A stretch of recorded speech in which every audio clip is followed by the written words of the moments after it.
World leaders are making moves and some are making trouble. Trump just dropped a bombshell about a meeting with Putin. Will Zelensky join? And what's Europe saying? China doesn't want peace in Ukraine. Experts warn Beijing is looking at Taiwan next. A massive fire raged at a Saratov oil refinery after a drone strike. And Lukashenko, he's gone full mad, pressuring Putin, denying the invasion and threatening NATO. This is Ukraine Today. I'm Zaroslava Kolesnikova and I'm here to break down the biggest stories shaking the world right now. Stay with me, you don't want to miss this. Big news: Donald Trump has let slip delays about a meeting with Vladimir Putin. Now the question is where and the leaders heading. Will President Zelensky take part and what do European leaders think about it? Could this be the start of real peace talks or just another political show? The President of the United States has announced a meeting with Putin. To be fair, President Zelensky is getting everything he needs. If we do something, but I will be meeting with Putin very soon. It could have happened earlier, but unfortunately there are security measures that people have to take. Otherwise I would have done it much faster. He would have. He would like to meet as soon as possible. I agree with that. The negotiations will likely take place in Alaska. Donald Trump has announced the date of the meeting. The long-awaited meeting between myself as President of the United States of America and Putin will take place next Friday, August 15th, 2025 in the state of Alaska. Further details will be announced later. Republican Senator from Alaska, Lisa Murkowski, hopes that this event could be a step toward peace, although she admits that Putin should not be trusted. This is yet another opportunity for the Arctic to become a platform that brings together world leaders to forge meaningful agreements. Although I remain very wary of Putin and his regime, I hope that these discussions will lead to real progress and help end the war on just terms. The White House does not rule out that the President of Ukraine may also join these negotiations. CBS News reported this. But Volodymyr Zelensky emphasizes that there will be no territorial concessions. The answer to the Ukrainian territorial issue is already in the Constitution of Ukraine. No one will or can deviate from this. Ukrainians will not give their land to the occupier. Ukraine is ready for real decisions that can bring peace. Any decisions that are against us, any decisions made without Ukraine are at the same time decisions against peace. They will achieve nothing. These are dead decisions. They will never work. And what we all need is real living peace. Russia must not be rewarded for starting the war. This was stated by Andriy Sybiha.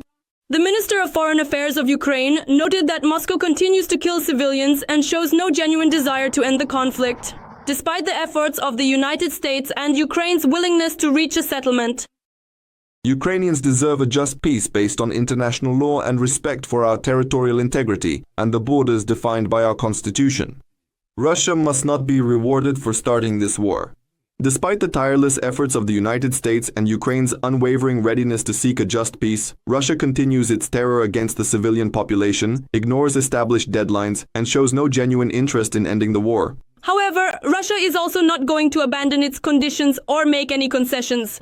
Moreover, no one understands how to guarantee a lasting ceasefire. It is impossible to resolve or end the war, or even just to establish a ceasefire, without concrete answers to questions like how to guarantee it, who will monitor it, and what assurances there are that the war won't start again. And this is definitely not being discussed at all. Meanwhile, Polish Prime Minister Donald Tusk stated that a freeze in the conflict in Ukraine could happen in the near future. There are certain signals. I also have an intuition that a freezing of the conflict is possible. I don't want to talk about ending the war, but a freeze in the conflict could happen sooner or later. There is hope for this. Today is the last day of the ultimatum set by Trump. President Zelensky is very cautious but still optimistic. Today, American, Ukrainian, and European national security advisors are meeting in the United Kingdom to coordinate their positions ahead of the Trump-Putin summit. The Prime Minister spoke with President Zelensky of Ukraine. They discussed the meeting of national security advisors from Europe, Ukraine, and the United States, which will take place today under the chairmanship of the UK Foreign Secretary and the US Vice President. On Saturday, Volodymyr Zelensky had phone conversations with the Prime Ministers of Estonia, Christopher Mihal, Denmark, Mette Frederiksen, Spain, Pedro Sanchez, and the President of France, Emmanuel Macron. All the leaders reaffirmed their support for Ukraine, and Finland is calling to maintain sanctions pressure on the Kremlin. Well, of course, I hope that President Trump will continue these sanctions.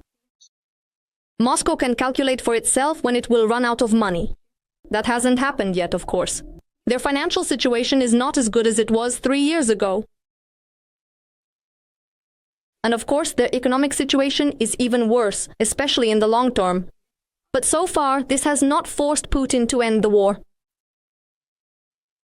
All sides are preparing for difficult diplomatic decisions that could affect the balance of power in the world. Experts emphasize that the format and content of these discussions will determine the future course of international relations. Anna Yanko, Rada TV channel, for the summary program Jedini Holovne. For Xi Jinping, ending the war in Ukraine isn't part of the plan. According to the former US Defense Intelligence Agency officer Rebecca Kofler, Beijing viewed the conflict as a golden opportunity, letting Russia and the US drain each other's resources while China buys time to strengthen its military and prepare for a potential invasion of Taiwan. Is this strategic patience or calculated aggression? Let's break it down. The publication Telegraph compared China to a wise monkey observing the confrontation between the United States and the Russian Federation. According to journalists, Xi Jinping views the conflict in Ukraine as a proxy war. In other words, his country is taking indirect part in the war and hopes to turn the outcome to its own advantage. British journalists are convinced that Beijing is simply waiting patiently while Moscow and Washington deplete their military arsenals, and that the so-called allied relationship between China and the Russian Federation is temporary and has the shared goal of limiting the political dominance of America and the West. Let's talk about this. Dmytro Yefremov is with us, an expert from the Ukrainian Association of Sinologists and an associate professor at the Department of International Relations at Kyiv Mohila Academy. Mr. Dmytro, welcome. Good afternoon.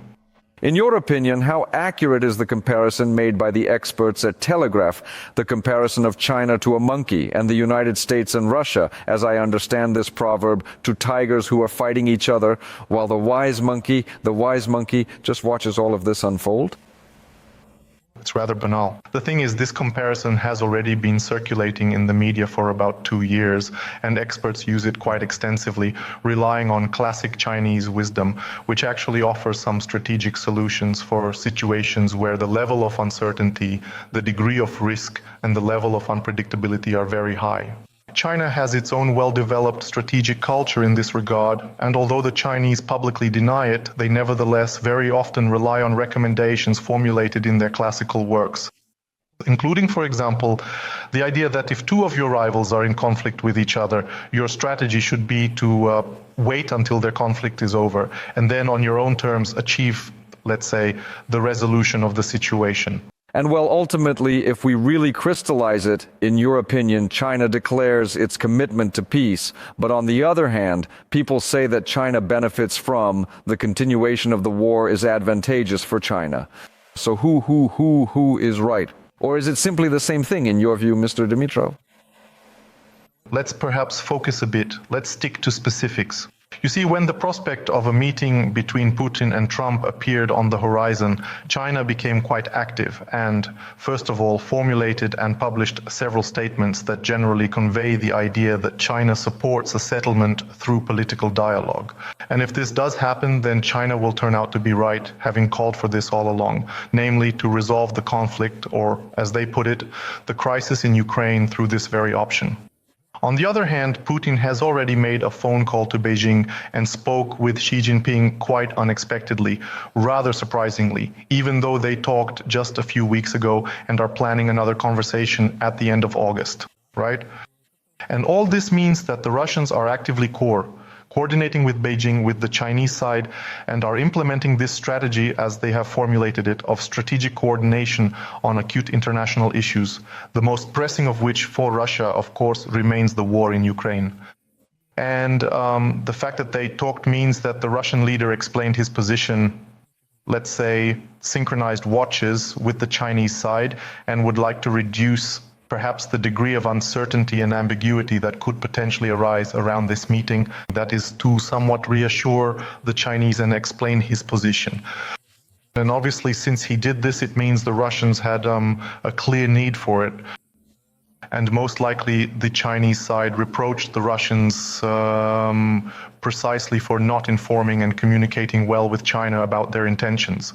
And we see that to some extent this communication with China turned out to be very important for the Russians. They did this and definitely talked about Ukraine and definitely discussed this possible summit or meeting between Putin and Trump. Mr. Dimitro, in your considered opinion, what does it truly depend upon that certain significant Russian missile strikes are extensively covered in the Chinese media? Some are indeed covered, while others are conspicuously not. What does this depend on?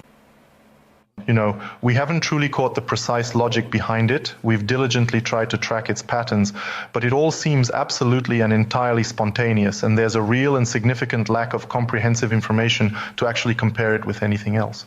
But indeed, the facts are there, and they've actually become more frequent, let's say, over the last period, roughly the past year, compared to how China used to cover the situation before. In Saratov, Russia flames acquired a major oil refinery after a powerful drone strike overnight. Emergency crews rushed to the scene, but the fire spread quickly, sending thick black smoke into the sky. The attack is part of a growing wave to deep strike drone operations hitting key Russian energy infrastructure. Was this just another blow or a turning point in shadow war targeting Russia's oil lifeline? Let's take it closer look. In Russia's Saratov, an oil refinery is on fire after a drone attack. Local residents report a powerful explosion, after which a large fire broke out at the refinery. The flames can be seen for kilometers. Due to the work of enemy air defense, debris from one of the drones fell on a residential building. The Saratov refinery is located almost 1,000 kilometers from the border with Ukraine. In bizarre new interview with an American journalist, Belarusian leader Alexander Lukashenko went off the rails, pressuring Putin as cool, denying Russia's invasion of Ukraine and even throwing jabs at Donald Trump. As if that wasn't enough, he rattled off threats to NATO, painting himself as Moscow's loyal sidekick. What's behind this latest outburst, and is it just a bluster of a dangerous warning? Let's break it down. No, I believe that Trump really does want to achieve peace. But that's not how it's done. Listen, I came in, I said, gave 50 days. Yeah, he wants to move quickly. He always needs to understand that he can be sent to... And that's exactly what Putin does. He sends him. Well, he hasn't sent him just yet, but he certainly could. If at this point you thought the Bulba-Führer had lost it, that's not the case, because in his interview with the American journalist, Lukashenko not only called Putin cool, but also justified Russia for the invasion. And himself as well, because as it turns out, there was no invasion at all. It's just that Russian military personnel were returning from training in Belarus via Kiev. The exercises are over. They were held on south at training grounds in Brest and Baranovichi. If you want, you can watch. No, they started withdrawing the army. They began to withdraw the army. This is, if you imagine Gomel in the south, somewhere by plane, but mostly by rail. It is almost right on the border with Ukraine. Yes. At some point in time... Turned right? Absolutely right. They turned south to the right and along. The border is very complicated. Mostly swamps, forests, hard to pass, just a few places like that. Especially since it's the radioactive Chernobyl zone. Absolutely. Well, they certainly have their own designated zone there, and they passed directly through our zone along the historic old Leningrad-Odessa road, somewhere along that particular route, and then ultimately entered the country of Ukraine. Yes. During this withdrawal, but it was literally just a few hours. I always say this, you know, why suddenly, and the troops were from the Eastern District, from the east of Russia. I say, why did Russian troops go through Kiev to the east of Russia? Why did Putin withdraw them through Kiev to Russia? But that's a question for Zelensky and for Putin. Yeah, they got lost. I don't have any words fit for broadcast to comment on this, so let's move on. Lukashenko also said that Putin is not bloodthirsty and wants peace. He also claimed that Bucha was staged by Ukraine and that Russians would never do such a thing. The thing is, Putin he's not bloodthirsty. No matter how you describe him over there in America, And you know it yourself. He's not bloodthirsty. He knows what family is, what children are, and so on. And to strike, to hit civilians, well, listen, war involves information and psychological operations, which you taught the Ukrainians. They're good at it. I know how Bucha was staged, so there's no need to talk about Putin bombing civilians. I think there's no need to explain where the idea of Bucha being staged as theater comes from. And to add to the point about Putin supposedly being able to send someone somewhere. Lukashenko said that they could beat up NATO. Of course, the favorite propaganda phrase, stinking Europe, was mentioned. They don't want the stench, you understand? Stinking. And Trump is right to put pressure on Europe, as long as it's not just a show. The potato Führer also talked about Trump. He called him a horse and a bulldozer. But I can allow myself this kind of reasoning. Well, Trump is a bulldozer, a horse. So I will try to be even tougher than Trump. And of course, Lukashenko talked about himself, or more precisely, about his presidency. He says he won't run for office again. And even this time, he didn't really want to, but there was no one else to take power into their own hands. Listen, I'm telling you honestly, I was already ready to finish everything at the previous elections, knowing that people would definitely support me and so on to finish. But they said, no, we're not ready. And the question was put in such a way that I was, well, a traitor, that I wanted to run away. So despite the fact that I had to remain president, I say this sincerely, I had to. I have worked and will continue to work with full dedication and fulfill my duties. Well, under the new constitution adopted. With the amendments, that is. Yes, the amendments. You have 2 more terms. Well, this term and the next term. Yes, yes. Do you plan to stay here until the very end of the event? No, listen, right now I'm not planning. You're probably wondering, why would a journalist from the respected publication Time want to interview the Belarusian dictator? The publication itself says that Lukashenko himself had been seeking this interview for several months, and Belarusian officials even inquired about how much it would cost to get published in Time. When planning an interview with a head of state, it's usually the journalist who takes the first step, sending a request to the press office and hoping someone will respond.